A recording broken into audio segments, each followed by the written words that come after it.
हमारे साथ बातचीत करने के लिए मौजूद है उत्तराखंड के परिवहन मंत्री चंद्र राम दास जी। सर, अगर बात करें तो उत्तराखंड के परिवहन विभाग की आपको जिम्मेदारी दी गई थी, 100 दिन हो चुके हैं पूरे, घाटे में चल रहा था आपका विभाग, क्या उसमें कोई रिकवरी हुई, कोई बढ़ोतरी हुई?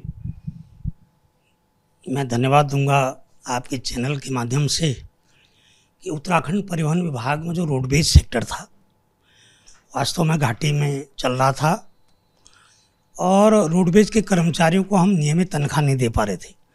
मगर जो हमारी जो 4 धाम यात्रा अभी चली है, सुव्यवस्थित और ऐतिहासिक यात्रा, जिसमें मैंने रोडवेज की कम से कम 100 गाड़ियाँ लगाई थी और आज ये स्थिति है कि मैं नियमित तनख्वाह देने की स्थिति में हूँ और इस महीने मई की तनख्वाह हम दे चुके हैं और मार्च 2022 तक का कर्मचारियों के जितने भी देय थे, एक ओवर टाइम को छोड़ के सारे भुगतान हमने कर दिए हैं।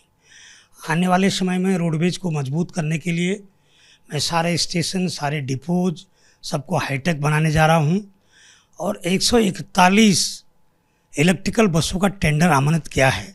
मैं चाहता हूं कि अच्छे रूटों पर इलेक्ट्रिकल बसें लगाई जाएं और जिससे उत्तराखंड रोडवेज की आमदनी बढ़े और जो नीचे की बसें हैं, जो डीजल और पेट्रोल वाली जो बसें हैं, उनको पहाड़ में प्लेसमेंट करूं ताकि पहाड़ों में मैं छोटी गाड़ियां लगाकर बड़ी गाड़ियों से नीचे को हम लोगों को, यात्राओं को सुविधा दे सकें। आज की स्थिति में कह सकता हूं मैं कि रोडवेज अच्छी स्थिति में आ गई है और जो हमारे भी परिसंपत्तियां हैं, सारी परिसंपत्तियों को मैंने अपने पोजीशन में लेकर उनको सुरक्षित करने के निर्देश दिए हैं और रोडवेज को एक अच्छी कंपनी के रूप में हम विकसित करने का मैंने इरादा व्यक्त किया था, 100 दिन के अंदर उसको हम संकल्पबद्ध तरीके से आगे बढ़ा रहे हैं।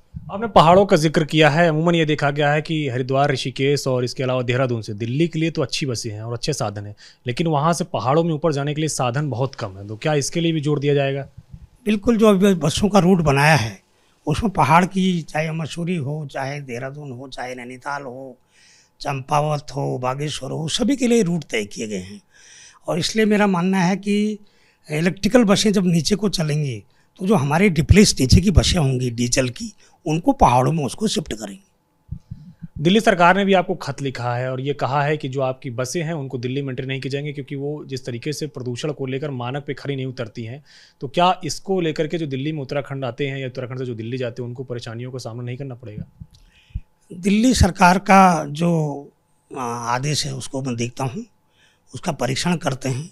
यदि पर्यावरण के दृष्टिकोण से अगर कोई शासनादेश जारी किया उसको हम भी पालन कर सकते हैं क्योंकि पर्यावरण देश के लिए बहुत महत्वपूर्ण है।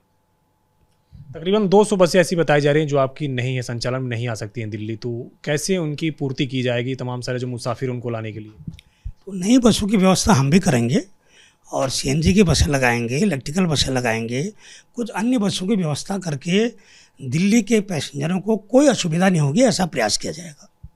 उत्तर प्रदेश सरकार ने भी अभी आपको कुछ रुपए दिए हैं, वो किस मानद में दिए गए हैं, किस तरीके से दिए गए? उत्तर प्रदेश सरकार ने आपको कुछ रुपए दिए? उत्तर प्रदेश सरकार ने जो हमारा बैकलॉग था परिसंपत्तियों का बंटवारा, उसमें दूसरी किस्त के रूप में 103 करोड़ रुपया हमको दिया था, जिससे हमारे काफ़ी ड्यूज़ भी समाप्त हुए हैं और देन देना भी कम हुई है और हमारा घाटा पाटने में भी माननीय उत्तर प्रदेश के माननीय मुख्यमंत्री जी और अपने धामी जी के नेतृत्व में बहुत बड़ा काम हमारा हुआ। एक आखिरी सवाल है, मुख्यमंत्री धामी को आज 1 साल पूरे हो गए हैं मुख्यमंत्री बने हुए। हालांकि इस दौरान चुनाव भी हों, वो दूसरे कार्यकाल में आए भी, लेकिन इसके पहले भी आ चुके हैं। किस तरीके से इस पूरे 1 साल के कार्यकाल को देखते हैं? ऐतिहासिक कार्यकाल और एक नया प्रेरणा देने वाला, उत्तराखंड को 2025 के लिए एक ऐतिहासिक प्रदेश बनाने के, उत्तम प्रदेश बनाने के लिए माननीय मुख्यमंत्री को जो ऐतिहासिक जीत और ऐतिहासिक उनका काम हुआ, उसके लिए मैं उनको बहुत बहुत बधाई देता हूँ। शुक्रिया हमसे बातचीत करने के लिए। उत्तराखंड के परिवहन मंत्री चंद्र राम दास, जिनका कहना है कि उत्तराखंड में जो परिवहन विभाग है अब धीरे धीरे करके घाटे से उभर रहा है और लगातार कोशिश है कि हाईटेक किया जाए रोडवेज बसों को और इलेक्ट्रिक बसों पर भी जोर देने के लिए अब उत्तराखंड परिवहन विभाग काम कर रहा है।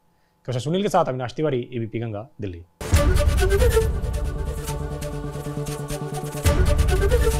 एबीपी गंगा, खबर आपकी, जुबान आपकी।